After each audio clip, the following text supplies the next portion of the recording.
אז ככה, הכללות זה בעצם העברה או השלכה של מידע ממסגרת אחת למסגרת אחרת. מה הכוונה? למשל, כמו שאמרנו, קיבלתי למשל שירות לא טוב מאיש מסוים, מאיש מחירות מסוים בחברה מסוימת, אני עושה הכללה, החברה הזאת ממש ממש לא טובה. לעומת זאת, היה מישהו בקופת חולים שמתייחס אליי יפה, והיה עוד רופא שהתייחס אליי יפה, וגם בבית מרקחת התייחסו אליי יפה, מבחינתי, בקופת החולים הזאת היא קופת חולים מצוינת. עכשיו, ברור שיש פה הכללה מאוד מאוד גדולה, סך הכל יש לי כמה מקרים, ומשם אני מכלילה, הקופת חולים היא מצוינת. זה יכול להיות גם במקרים אחרים, שלמשל יש לך עובד או ילד שעושה משהו שאת מצפה שיעשו. עשה אותו פעם אחת, עשה אותו פעם שנייה, עשה אותו פעם שלישית, מבחינתך הילד הזה מקוטלג כילד ממושמע, כילד שעושה את מה שצריך. עכשיו, יש הרבה פעמים שהוא גם לא עושה את מה שצריך, כן, אבל אני הכללתי על סמך כמה התנהגויות שלו שהוא עושה כמו שצריך. עכשיו, הכללות גם יכולות להיות במקרים אחרים. ראית למשל איך, לא משנה מה, איך מתדלקים. ראית את זה בתחנה אחת, בתחנה שנייה, בתחנה שלישית, כבר יש לך הכללה, את יודעת איך מתדלקים, גם אם את לא נכנסת לתחנה הזאת קודם, את יודעת מה לעשות. את יודעת פחות או יותר איך מדליקים את הגז, אז גם אם זה יהיה גז מסוג אחר או משהו כזה, את תדעי מה לעשות, כי יש פה הכללה שאת הבנת פחות או יותר איך הדברים צריכים לעבוד. צריך למצוא את הכפתור שמתאים לראש גז מסוים, ואו לסובב, או ללחוץ, או עם גפרור או משהו כזה, אבל את יודעת פחות או יותר מה צריך לעשות, יש לך כבר הכללה. אמרנו, הכללות מצד אחד הן מאוד טובות, כי הן מפנות לנו הרבה מקום במוח לקלוט מידע חדש, מצד שני, הכללות הן הרבה פעמים גם לא מדויקות, והן נותנות לנו ככה להתייחס לקבוצה או למשהו מסוים בצורה מאוד מאוד מאוד כוללנית ומאוד לא מדויקת. אני יכולה להגיד, הכיתה נורא נורא מופרעת, כי היו כמה ילדות שהפריעו לי בכיתה, או כמה מקרים שנכנסתי לכיתה והכיתה לא התנהגה כמו שצריך. אבל זה לא אומר שהכיתה מופרעת, יש עוד הרבה דברים שיכולים לקרות שגרמו להם להתנהג ככה, וזה לא קשור למופרעות. אז כן, הכללות זה העניין. אנחנו מבינים שאנחנו בעצם מחליטים החלטה על סמך כמה אירועים שראינו. עכשיו, מה בעצם יש בהכללות? מה בעצם בהכללות יש, איזה דברים יש בהכללות שגורמים לנו בעצם להרגיש רע, או לאחרים להרגיש רע. אז אנחנו קודם נקרא לדברים האלה בשמות ככה היפים שלהם, כמו שמכירים אותם בספרות המקצועית יותר, אבל תבינו את הדברים לעומק בחיים שלכם. הדבר הראשון שנדבר עליו זה כימותים אוניברסליים. עכשיו זה באמת לא משנה לי השם הכללי, העיקר שתבינו את העיקרון. הכימותים האוניברסליים זה בעצם הכללה שלא מותירה מקום ליוצאי דופן. אין יוצאי דופן. וזה אומר כל המשפטים האלה של כולם, ותמשיכו אתם את המשפט, תמיד אומרים לי שאף פעם לא, כל הזמן אני, אף אחד לא רואה אותי, או אף אחד כן, או דברים כאלה. עכשיו, אם אני אומרת משפט כמו כולם אנשים מדהימים, זה הכללה מצוינת, אבל לרוב הכולם זה, כולם לא מקשיבים לי. אף פעם לא שמים לב לדעה שלי, כן? תמיד מתעלמים ממה שאני אומרת, כן? אלה משפטים שאני יודעת, אני מרגישה את זה, או בן אדם שאומר לי את זה, רואים שהוא מרגיש את זה, הוא מרגיש רע עם זה, כן? אם כולם לא מקשיבים לי, ודאי שאני ארגיש לא טוב, ואני ארגיש חוסר אונים, תמיד אני לא מצליח, וכו' וכו'. כל המשפטים האלה הם משפטים שמחלישים, הם משפטים שמקטינים, הם משפטים שמכניסים למקום של אין מוצא. כן, הכללה מוחלטת שאינה מותירה מקום לחריגים, זה מכניס בן אדם למקום של אין מוצא. ואם אנחנו נמצאים במקום של אין מוצא, מאוד מאוד קשה לנו, וחייבים לדעת את זה. ומה שיקרה היום, עוד אפילו לפני שאנחנו ככה נתחיל, אתם תשימו לב שאיפה אתן אומרות את המילים האלה. אתם יכולות להגיד את זה גם בבית, גם בעבודה, גם לא משנה איפה. תמיד האוטובוס מאחר. אף פעם הם לא עוזרים, וכו' וכו'. כל המשפטים האלה גורמים לנו להרגיש מאוד מאוד לא בנוח. אז יש פה המון המון דוגמאות שאפשר לראות, בספר יש גם עוד הרבה דוגמאות נוספות, אני אף פעם לא מצליחה, ניסיתי כבר הכל, ניסיתי הכל, זה נשמע כאילו זהו, אין עוד אופציות, אם ניסית הכל, הרי כבר זהו, נגמרו האופציות, כבר מי שאומרת, ניסיתי את כל הדיאטות שיש, מכאן בעצם מצב רק יכול להידרדר, כי אם היא כבר ניסתה הכל ושום דבר לא עזר, אז אין מה לעשות. כל החברים שלי משהו מסוים. אם אתה אומר כל החברים שלי אוהבים אותי, זה מצוין, אבל אם כל החברים שלי אינטרסנטים, אני נמצאת במקום מאוד מאוד לא טוב, כן? עכשיו, אם אני הבנתי, אם אני מזהה אצלי או אצל אחרים משפטים כאלה, שמכילים את המילים אף פעם, הכל, תמיד, כולם וכו' וכו', אני מבינה שיש פה הכללה מאוד מאוד מאוד מאוד גסה, ואני מבינה שההכללה הזאת לא שמה אותי במקום טוב, ואני רוצה לפרק אותה. ומה הדרך לפרק אותה? זה תמיד יהיה לנו בחלק של השאלות, זה בעצם החלק של היחידה הזאת, זה להשתמש בשאלות. אני אף פעם לא מצליח, בן אדם שאומר משפט כזה, האם הייתה פעם שהצלחת? האם הייתה פעם שהלך לך טוב? זו שאלה שמפרקת את המשפט הזה. עכשיו, כמו שאמרתי לכם בהתחלה, השאלה הזאת יכולה מאוד מאוד לעצבן, מאוד מאוד מאוד להרגיז, כי אתה נמצא במוד כזה שאתה אף פעם לא מצליח, ואתה ממש רוצה שכולם ינחמו אותך, ויגידו לך, אוי, מסכנה, אתה אף פעם לא מצליחה, אוי, זה לא זה, זה בסה, את כן מצליחה דווקא זה, אבל פתאום מישהו שואל אותך, הייתה פעם שכן הצלחת? ופתאום זה מעמיד לך מראה מול הפנים, ואתה אומרת לעצמך, וואלה, כן, היו מלא פעמים שהצלחתי, לא רק פעם אחת, כן? ניסיתי כבר הכל, כן? שאלה כזו, גם ניסיתי כבר הכל. בשאלה הזו שוב אנחנו רוצים לפרק את הכל הזה, אנחנו רוצים לראות שהבן אדם מבין שממש לא ניסה הכל. איך את יודעת שניסית הכל? כי ניסיתי מלא דיאטות. מלא דיאטות, אבל זה לא הכל. כן? איך את יודעת בוודאות שניסית הכל?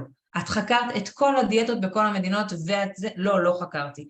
אז כבר מהתשובה שלה, כבר אצלה המשפט החזק הזה שניסיתי כבר הכל ושום דבר לא הולך לי, כבר מתחיל להתערער. וכשיש סדקים אצלה, זה הרבה יותר קל, אצל מי שעונה את התשובה, זה הרבה יותר קל להיכנס פנימה, לפרוץ דרך הסדקים, ולהמשיך משם תהליך. אם לא ניסית הכל, אז אפשר לבדוק למה זה לא עבד לך. אולי ניסית דברים שהם קשים מדי בשבילך וכו' וכו', אבל מפה יש כבר פתח לאפשרות לשינוי. כל החברים שלך אינטרסנטים. לפעמים פה שאלה אחת מספיקה. כולם אינטרסנטים? אין אף אחד שהוא בסדר? כן? זו שאלה שאפשר לשאול. אפשר לשאול גם שאלה לבן אדם, אז למה הם עדיין חברים שלך? כן, זו גם שאלה. כן? למה אתה מתחבר דווקא לאנשים לא, אז פתאום נגיד, לא כולם אינטרסנטים, יש לי גם חברים כאלה. ואם הוא ינסה לענות על השאלה, אז למה הם עדיין חברים שלך? לא, כי הם לא תמיד אינטרסנטים, הם גם מאוד עוזרים לי, הם גם מאוד איתי, אני מאוד כיף לי איתם. אוקיי. ופתאום בן אדם שם לב בעצמו, שהוא עונה לעצמו, שהחיים שלו לא כאלה גרועים. כן? שאלות נוספות, הרבה פעמים אומרים, תמיד הגננת אומרת לי כך וכך, ילד יכול להגיד את זה, ואתה שואל אותו, תמיד? כן, ופתאום הוא אומר, לא תמיד, אבל היום היא עשתה לי את זה ואת זה, אוקיי, אז היום, ופתאום הבעיה המאוד מאוד גדולה שהבן אדם נמצא בה, או אנחנו או מישהו אחר, הופכת להיות הרבה יותר קטנה ומתגמדת, וזה כוח מאוד גדול שאפשר לעשות באמצעות שאלות. בואו נעבור לדבר הבא. ההכללה המאוד מאוד גסה השנייה שאפשר לעשות זה להשתמש בפעלי הכרח. זה בעצם להתייחס למשהו כחובה שאין עוד אפשרות בחירה, וזה כל המילים האלה של אני חייבת להצליח את זה ואת זה, אני צריכה לעשות, אני לא יכולה, אסור לי וכו' וכו'.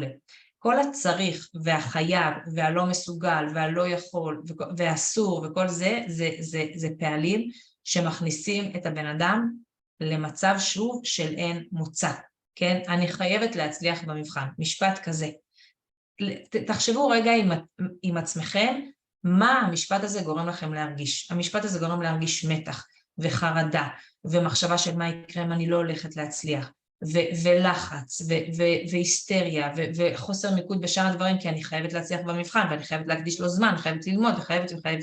עכשיו, זה יכול להיות גם בדברים אחרים, אני חייבת לבשל שבת, או אני חייבת להתייחס יפה לילדים שלי, או לא משנה מה, אבל אני חייבת, או אני צריכה, כן, אני צריכה לקנות בגדים, אני צריכה לעשות טלפון, אני חייבת להתארגן לחגים וכו' וכו'. כל המשפטים האלה מכניסים אותנו למקום מאוד לא בחירי, מאוד לא נוח, מאוד מאוד מאוד מכביד.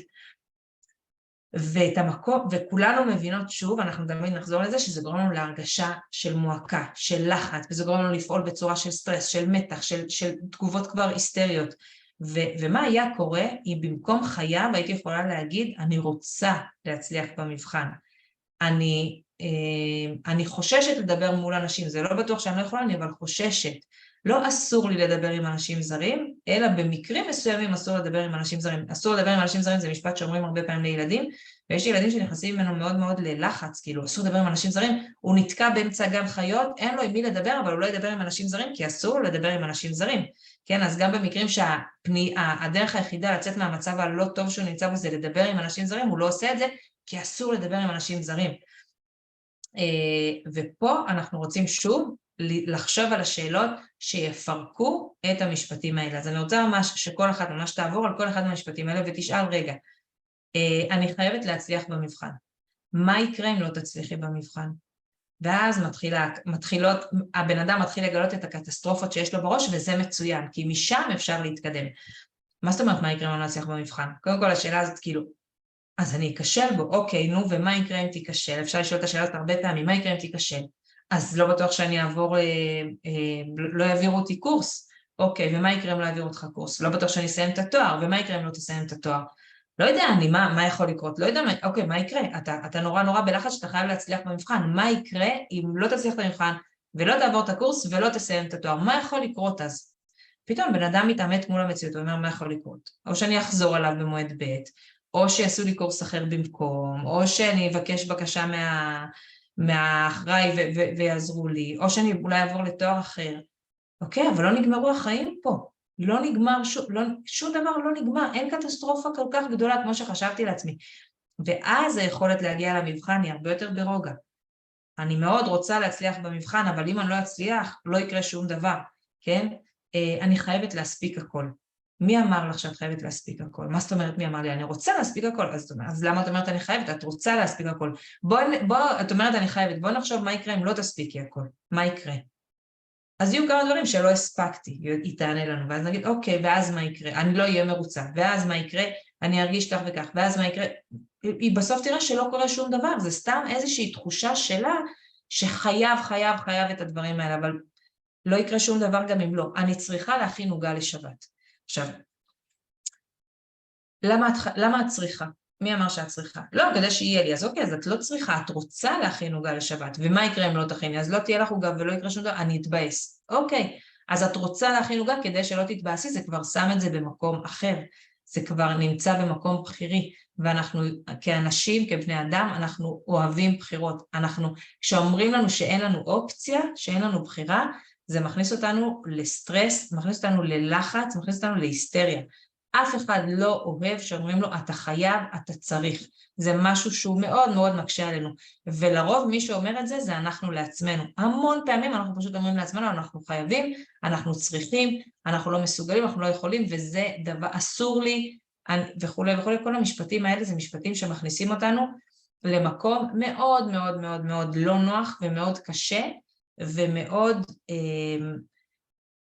מלחיץ, ואנחנו רוצים לצאת מהמקום הזה, אנחנו רוצים להרגיש בחיריים, אנחנו רוצים להרגיש שיש לנו אופציה בכל רגע. עכשיו, נכון שיש דברים שאנחנו חייבים לעשות, כמו למשל, לקום לתינוק בלילה, או ללכת לעבודה, ואני לא רוצה ללכת, אני חייבת ללכת לעבודה ב8 בבוקר. אוקיי, ופה אנחנו חייבים רגע לשאול את הבן אדם, למה את חייבת ללכת לעבודה? מה זאת אומרת? למה? כי אם לא, אז יפטרו אותי. אוקיי, ואם יפטרו אותך, אז מה? אני לא רוצה שיפטרו אותי. למה את לא רוצה שיפטרו אותך? אני לא רוצה שיפטרו אותי, כי סך הכל זו עבודה שאני אוהבת אותה, וזו עבודה שמכניסה לי כסף. אז בוא נחזור רגע לנקודת ההתחלה. את בחרת את העבודה, ואת זו שבוחרת להמשיך להישאר בה. בתוך הבחירה שלך יש לך גם מחויבויות, שזה להגיע ב8 לעבודה, שזה להגיש דוחות, שזה כל מיני דברים. אבל תזכרי שהמחויבות הזאת זו מחויבות שאת בחרת להיכנס אליה. וזה כבר שם את המחויבות הזאת במקום אחר. זה לא שמישהו נפל עליי מהשמיים והכריח אותי לבחור בעבודה. לא, אני החלטתי שזו עבודה טובה, גם אם זו עבודה שנגיד קשה לי לעשות אותה, היא משרתת אותי מאיזושהי סיבה, היא נותנת לי משכורת, היא עוזרת לי לפרנס משפחה וכו' וכו'. זה כמו שבן אדם יגיד, אני חייב לנשום בכל רגע ורגע. נכון, אבל אתה גם רוצה את זה נורא, כי אם תפסיק לנשום אתה פשוט לא תחיה. זה חובה שבן אדם מעוניין בה, כן? אם בן אדם החליט שהוא רוצה לאכול אוכל מסוים בערב, אז הוא חייב לבשל את האוכל הזה, אבל הוא בוחר לעשות את זה. או אם הוא הלך למסעדה, הוא חייב גם לשלם, אבל הוא בחר ללכת למסעדה ולשלם על מה שהוא מקבל. זאת אומרת, בסוף אנחנו, בשביל להבין שאנחנו לא נמצאים במצב של כל הזמן הכרח וחובה, ושמישהו מכריח אותנו, זה להבין שאנחנו אלה שעשינו את הבחירות שלנו, וברגע שנרגיש את זה, יהיה לנו תחושה הרבה הרבה יותר טובה. אז באופן כללי אנחנו עכשיו נורא רוצים לפרק את העניין של הכללות, זה בעזרת זה שאנחנו מתייחסים לפעלי הכרח של חייב, צריך, אסור לי וכו' וכו', ומבינים למה זה לא חובה, אלא זו בחירה, ומה יקרה אם לא יקרה משהו מסוים, לא יקרה שום דבר. והדבר השני זה לפרק את כל הכימותים האוניברסליים של תמיד לא הולך לי, אני אף פעם לא אצליח, אני לעולם לא אגיע לאן שכולם לא מתייחסים אליי, תמיד אומרים לי כך וכך, ואף אחד לא רואה אותי וכו' וכו', את כל המילים האלה של אף אחד, של כולם, של זה, להבין שאפשר לפרק את זה. זה לא אף אחד, זה לא כולם, זה לא תמיד, זה רק עכשיו, בגלל שחוויתי איזה אירוע קצת לא נעים, אז פתאום נראה לי שהכל צבוע בשחור. המציאות נצבעת בשחור לפי האירוע המאוד מאוד פרטי שאני חווה עכשיו, אז לדעת לפרק את הדבר הזה. ובואו נעבור לדבר הבא. בואו נסתכל על ההכללות, בעצם כל המסננים הנוספים שיש לנו, בואו נעבור למסנן הבא.